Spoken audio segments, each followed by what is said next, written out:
Good morning, guys. It is about 5:30 in the morning right now, and I gotta feed our meat chickens. But I meant to yesterday to make a new little feeder for them to give them more feeding options, especially in the morning. Because if you saw my Instagram post yesterday, just a huge feeding frenzy when I came out here in the morning and I fed them. They were just crawling all over each other. So what we're gonna do is we're gonna make a quick feeder out of this PVC. I'm gonna have to cut a foot or so off of it to get it to fit in there. But basically, as we're gonna do, take this PVC, we're gonna take a chunk out, and that's gonna be a feeder. Drill a hole and hang it. That's gonna be the feeder. I did something exactly like this last year for our meat chickens when they were bigger, and I used, I think it was 4-inch Schedule 40, and I believe this is 2-inch. But this will be good to have in the future for baby chicks and stuff like we have now, and even when we hatch out our own. So just real quick, we're just gonna use a circular saw. I'm gonna draw a couple lines on here, cut it out, and hang it. I'm pretty sure I've seen other channels do this, but I couldn't for the life of me remember who. And I'm not even sure if I saw it before I did it last year. But anyways, simple, easy, cheap if you got some extra Schedule 40 laying around. So let's do this real quick. Okay, I already went and cut this to the length that I want. Now we're going to anchor it. I'm going to use this clamp, put it on the table. Now what I'm going to do right now is draw a cut line for me to follow. Last year when I built this, I don't think I even drew a cut line. I think I just went for it. But we'll draw a cut line.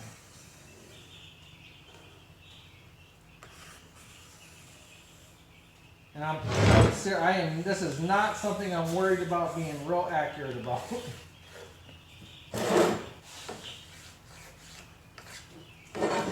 Okay, I'll loosen these clamps. I'll be able to roll it over and I'll have my first cut line. Okay, I got the pencil line here. That's probably the only line I'm going to draw because I'll just eyeball the second cut. But I've already got the saw set real shallow because I'm going to want to miss these. And we're just going to run right along that line and come out on this side and hopefully miss this one. Obviously, I'll be watching and I should miss it. But the clamps are there to hold it for me in place. So let's do it.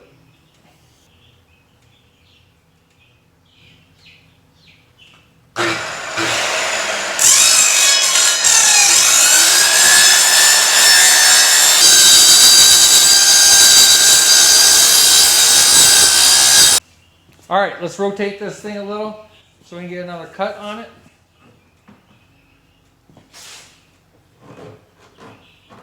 So the question is going to be,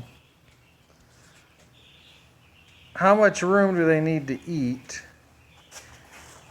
How much room do they need to eat? And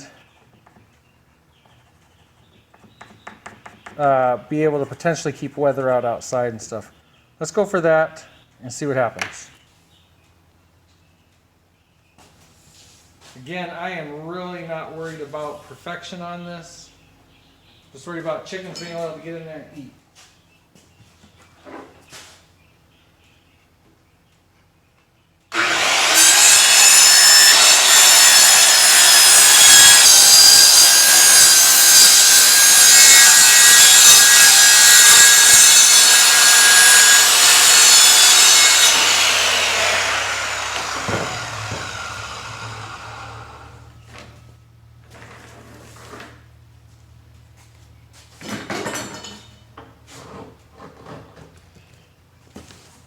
Honestly, I may have to adjust this. It may be okay. So my plan is that it's actually going to sit like this, not up, not straight up like this, but more at an angle like this. If it were outside, actually, you'd want it more like this, so that hopefully water would shed away. But in here, we'll just go for it tilted upwards a little bit. Okay. If you see the workbench, you probably have an idea what's coming. We're going to drill some holes and put some twine in there. Some baling twine.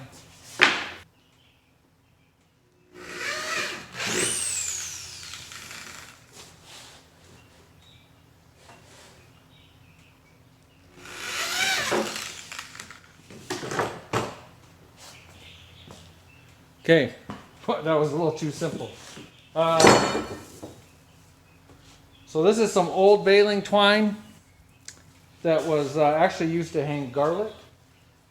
And it's actually set up pretty good for this because it's already got a looped end on it.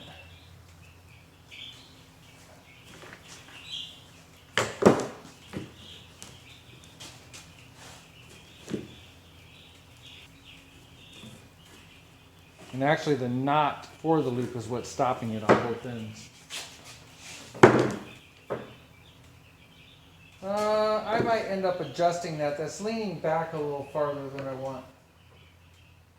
So I may just put 2 more holes here. But I'm going to try it like this first.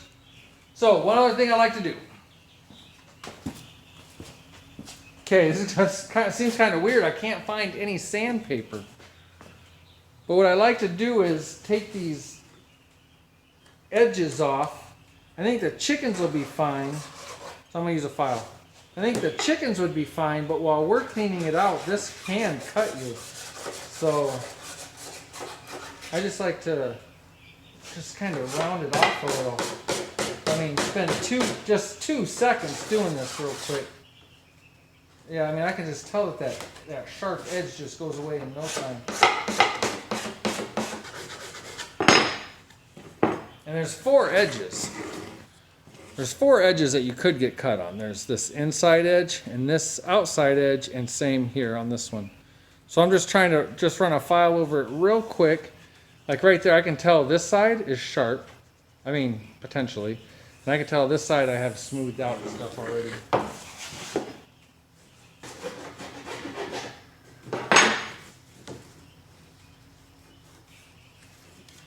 So before we go give this to the chickens, I definitely want all these Schedule 40 fragments out of here.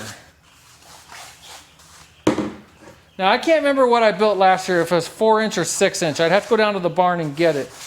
But I was going to put ends on it last year until I ran to the hardware store to buy ends. And I wasn't real happy. Well, I didn't go to the hardware store just for ends. But I wasn't real happy with the price of them. So I didn't. I just left it open and it worked fine.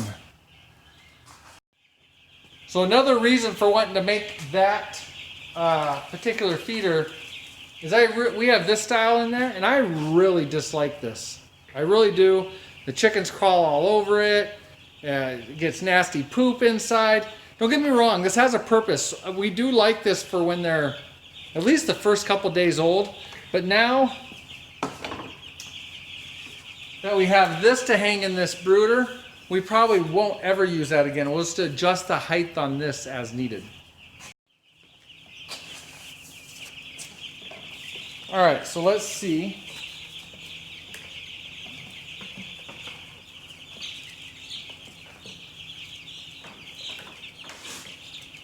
Where are you chicks at on this? That looks pretty good right there. So, how do we want to secure it? Well, I'm probably just going to tie it off to this chicken wire on the outside. I don't think this feeder is going to hold enough to really weigh down the chicken wire that it's tied to, but so then you can come like this.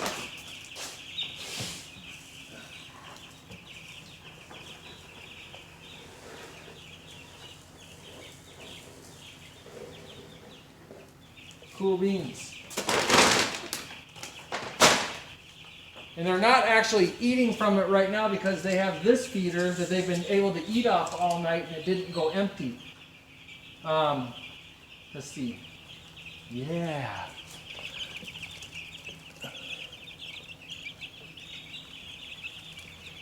I love it. I might have got a little too full there. It's going to get messy. Which I don't know. Maybe, especially in here, something like this. One of my big points for this style was so that they didn't get up on top and pooping in there. So I don't think I want it open facing upward completely because I'll just jump up there. Hopefully this way they won't. And I know when they got bigger last year, with the bigger one that I made, they did not get on top of it to try and roost or anything. Hi, you checking this out?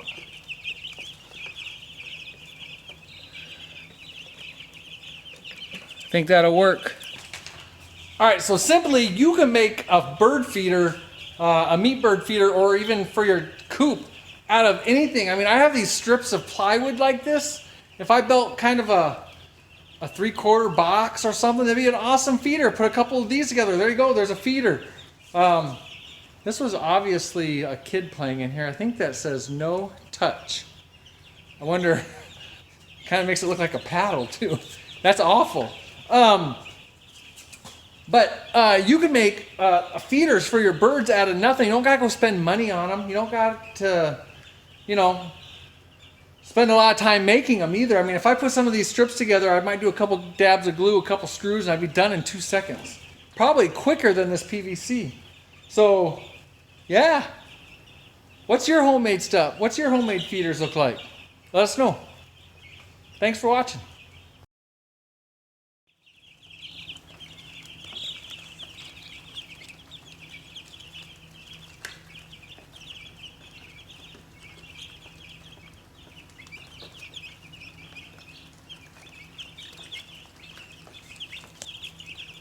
Are you kidding me?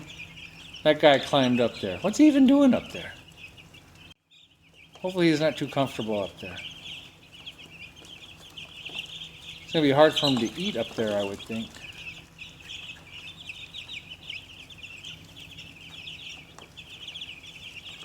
Troublemaker. 125 meat birds in here and a troublemaker.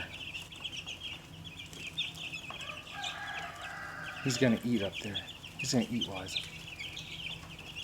There you go. Thank you for getting down.